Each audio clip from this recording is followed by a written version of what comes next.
आज रुद्राभिषेक करते हुए जब वीडियो मैंने डाला तो तमाम लोग, जिसमें खासतौर पर मुस्लिम समाज और कुछ क्रिश्चियन समाज के लोग थे, उन्होंने ये सवाल पूछा कि आपने शिवलिंग पर इतना दूध बर्बाद क्यों कर दिया? इससे बेहतर होता कि आप इसे गरीबों को दान कर देते।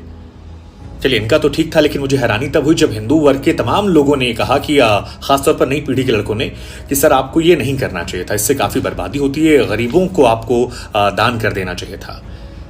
कई फिल्मों में भी ये दिखाया गया, कई सारे कलाकारों ने ही पहले कहा है, तो मुझे लगा कि आज स्पष्टीकरण देना चाहिए। वैज्ञानिक दृष्टिकोण से और धार्मिक दृष्टिकोण से मैं बात रखूं उससे पहले एक दो सवाल मैं आप लोगों से पूछना चाहूंगा। आपसे कभी किसी ने पूछा कि आप अपने बच्चों पर या माता पिता पर कितना पैसा खर्च करते हैं और क्यों खर्च करते हैं?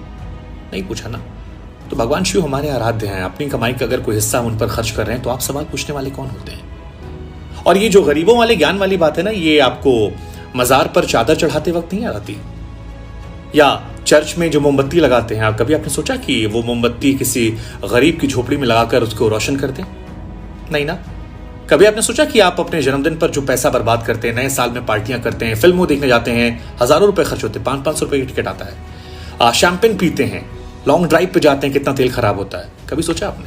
नहीं सोचा होगा, क्योंकि वो शायद सोचने वाली बात नहीं है, एजेंडे में सूट नहीं करता। हमें तो हिंदू धर्म को टारगेट करना है।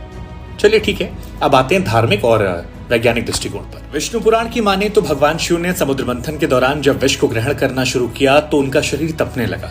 देवताओं ने पानी पिलाया, असर नहीं किया। इसके बाद दुग्धाभिषेक करवाया गया, भगवान को राहत मिली, और तभी से ये मान्यता है कि दूध चढ़ाने से भगवान शिव प्रसन्न होते हैं और हम जैसे भक्त दुग्धाभिषेक करवाते हैं। खैर, इससे आपको क्या लेना देना।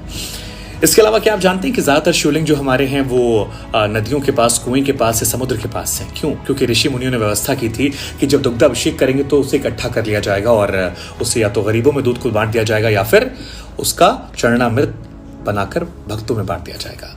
हाँ, ये सच है कि आक्रांताओं के आक्रमण करने के बाद कुरीतियां बदली, बदले वक्त में बदली, लेकिन धार्मिक मान्यता यही है। खैर, एक और बात बता दूं आपको मैं कि हिंदुस्तान वो देश है जो कृषि प्रधान देश है। यहाँ पर कभी भी खाने पीने या दूध के सामान की कमी नहीं थी। हिंदुस्तान की बात अलग थी, ये चीजें अवेलेबल थी। खैर।